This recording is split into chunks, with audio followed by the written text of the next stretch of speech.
ಇತ್ತೀಚೆಗಷ್ಟೇ ಅಪಘಾತವಾದ ಚಾಮರಾಜನಗರ ಸೋಮವಾರಪೇಟೆ ಬೈಪಾಸ್ ಬಳಿಯಲ್ಲಿ under pass ಹಾಗೂ ಡಿವೈಡರ್ ನಿರ್ಮಾಣ ಮಾಡುವಂತೆ ಒತ್ತಾಯಿಸಿ ಎಸ್ಡಿಪಿಐ ವತಿಯಿಂದ ಬೃಹತ್ ಪ್ರತಿಭಟನೆ ನಡೆಸಲಾಯಿತು. ನಗರದ ಸೋಮವಾರಪೇಟೆ ಬೈಪಾಸ್ ಬಳಿಯಲ್ಲಿ ಜಮಾಯಿಸಿದ ಪ್ರತಿಭಟನಾಕಾರರು ವಿವಿಧ ಘೋಷಣೆ ಕೂಗಿ ಆಕ್ರೋಶ ಹೊರಹಾಕಿದ್ದಾರೆ. ಗುಂಡ್ಲುಪೇಟೆ, ಮೈಸೂರು ಮತ್ತು ಕೊಳ್ಳೇಗಾಲ ರಸ್ತೆಗೆ ಸೇರುವಂತೆ ಗಾಳಿಪುರ ಬಡಾವಣೆಯ ಹತ್ತಿರದಿಂದ ಹೋಗುವ ರಿಂಗ್ ರಸ್ತೆಯಲ್ಲಿ ಅಪಘಾತಗಳು ಹೆಚ್ಚಾಗ್ತಾ ಇದೆ.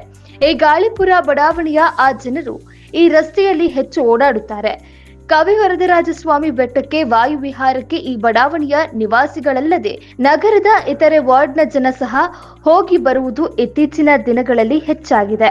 ಈ ರಸ್ತೆಯನ್ನು ದಾಟುವಾಗ ಅಪಘಾತಗಳಾಗುವ ಸಂಭವ ಹೆಚ್ಚಾಗಿದೆ. ಅಪಘಾತಗಳನ್ನು ತಪ್ಪಿಸುವ ನಿಟ್ಟಿನಲ್ಲಿ ಈ ಸ್ಥಳದಲ್ಲಿ ಅಂಡರ್ ಪಾಸ್ ನಿರ್ಮಿಸಬೇಕು. ಜೊತೆಗೆ ಸೋಮವಾರಪೇಟೆ ಕ್ರಾಸ್ನಿಂದ ಗುಂಡ್ಲುಪೇಟೆ ಮುಖ್ಯ ರಸ್ತೆಗೆ ಸೇರುವ ಹಂತದವರೆಗೂ ರಿಂಗ್ ರೋಡ್ ಮಧ್ಯೆ ಡಿವೈಡರ್ ಹಾಕಿಸಬೇಕು ಎಂದು ಆಗ್ರಹಿಸಿದ್ದಾರೆ. ಅಧಿಕಾರಿಗಳಿಗೆ ಬೇಕೇ ಬೇಕು. ಎಂಪಿ ಅಧಿಕಾರಿಗಳಿಗೆ ಡಿಸಿ ಮೇಡಮ್ ಬರಲೇಬೇಕು. ಎಸ್ಪಿ ಸಾಹೇಬ್ರು ಬರಲೇಬೇಕು. ಬೇಕೇ ಬೇಕು. ಬೇಕೇ ಬೇಕು. ಸಂಜೆ ಮಕ್ಕಳಿಗೆ ಆಗಿರೋದಲ್ಲೇ ಬೇಕೇ ಬೇಕು.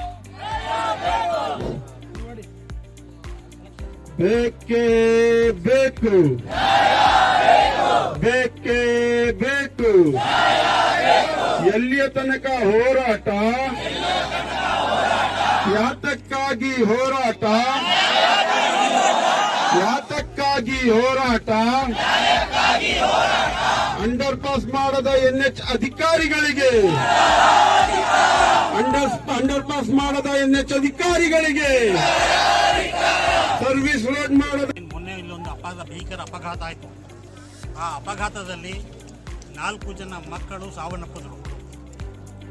ಯಾಕಿದಾಯಿತು ಅಂತಂದರೆ ಈ ಅವೈಜ್ಞಾನಿಕ ರಸ್ತೆ ಆಗಿರೋದ್ರಿಂದ ಇಲ್ಲಿ ಆವಾಗ ಇಲ್ಲಿ ಸಾವುಗಳನ್ನ ಸಂಭವಿಸ್ತಾ ಇರ್ತವೆ. ಇಲ್ಲಿ ಇಲ್ಲ ಒಂದು ಅಂಡರ್ ಡಿವೈಡರ್ ಇಲ್ಲ ಒಂದು ಅಂಡರ್ ಪಾಸ್ ಇಲ್ಲ, ಆಮೇಲೆ ಬೀದಿ ದೀಪಗಳಿಲ್ಲ, ಏನು ಡೆವಲಪೇ ಇಲ್ಲ. ಹಾಗಾಗಿ ಇಲ್ಲಿ ಹಲವಾರು ಜನ ಇಲ್ಲಿ ಸಾವನ್ನಪ್ತಾ ಇದ್ದಾರೆ. ಆಮೇಲೆ ಈ ಭಾಗದಲ್ಲಿ ಎಲ್ಲ ಇರ್ತಕ್ಕಂಥವರೆಲ್ಲ ಬಡವರು, ಕೂಲಿ ಕಾರ್ಮಿಕರು ಮತ್ತು ಕೆಲವು ರೈತರು ಇಲ್ಲಿ ರಾತ್ರಿ ಹೊತ್ತೆಲ್ಲ ಓಡಾಡ್ತಾ ಇರ್ತಾರೆ. ಪಾಪ ಒಂದು ಲೈಟಿನ ವ್ಯವಸ್ಥೆ ಇಲ್ಲ, ಏನಿಲ್ಲ. ಆಮೇಲೆ ಈ ಭಾಗದಲ್ಲಿ ಇರ್ತಕ್ಕಂಥ ಈ ಕ್ಷೇತ್ರದ ಸಂಸತ್ ಸದಸ್ಯರಾಗಲಿ ಇಲ್ಲ ಶಾಸಕರಾಗಲಿ ಇದ್ರ ಬಗ್ಗೆ ಕಿಂಚಿತ್ತು ಕಾಳಜಿ ಇಲ್ಲದೆ ಅವರು ಇದೇ ರಸ್ತೆಯಲ್ಲಿ ಕೂಡ ಓಡಾಡ್ತಾ ಇರ್ತಾರೆ. ಯಾವುದೇ ರೀತಿ ಅಭಿವೃದ್ಧಿ ಮಾಡಬೇಕು ಅನ್ನೋ ಒಂದು ಆಲೋಚನೆ ಇಲ್ಲ ಅವ್ರಿಗೆ. ಏನಪ್ಪ ಅಂತಂದರೆ ಗೊತ್ತು, ಈ ಭಾಗದಲ್ಲಿರೋರೆಲ್ಲ ಮುಸಲ್ಮಾನರು ಮತ್ತು ದಲಿತರು, ಇನ್ಯಾರಿಗೆ ಹಾಕ್ತಾರೆ ಓಟು, ನಮಗೆ ತಾನೇ ಹಾಕ್ತಾರೆ ಅಂದ್ಬಿಟ್ಟು ಅವ್ರೇನಪ್ಪ ಅಂತ ಇದ್ರ ಬಗ್ಗೆ ಕಾಳಜಿ ವಹಿಸ್ತಾ ಇಲ್ಲ. ಹಾಗಾಗಿ ಇವತ್ತು ನಮ್ಮ SDPIನವರ ಒತ್ತಾಯ ಏನಪ್ಪ ಅಂತಂದರೆ ಇಲ್ಲಿ ಡಿವೈಡರಿಂಗ್ ಮಾಡಬೇಕು, ಅಂಡರ್ ಪಾಸ್ ವ್ಯವಸ್ಥೆ ಮಾಡಬೇಕು. ಆಮೇಲೆ ಈ ಭಾಗದಲ್ಲಿ ಒಂದು ಐತಿಹಾಸಿಕ ಒಂದು ದೇವಸ್ಥಾನ ಇದೆ, ಕರಿವರದರಾಜಸ್ವಾಮಿ ದೇವಸ್ಥಾನ.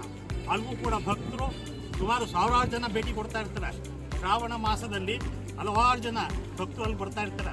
ಅವ್ರಿಗೂ ಕೂಡ ಯಾವುದೇ ರೀತಿಯಲ್ಲಿ ಓಡಾಡೋದಕ್ಕೆ ಒಂದು ಸೌಕರ್ಯ ಇಲ್ಲ. ಕೈಯಲ್ಲಿ ಜೀವ ಹಿಡ್ಕೊಂಡು ಓಡಾಡ್ತಾ ಇರ್ತಾರೆ ಪಾಪ ಅವರು ಕೂಡ. ಹಾಗಾಗಿ ನಮ್ಮ ಒತ್ತಾಯ ಏನಪ್ಪ ಅಂತಂದರೆ ಇಲ್ಲಿ ಡಿವೈಡರ್ ಮಾಡಬೇಕು ಮತ್ತು ಅಂಡರ್ ಪಾಸ್ ವ್ಯವಸ್ಥೆ ಮಾಡಬೇಕು.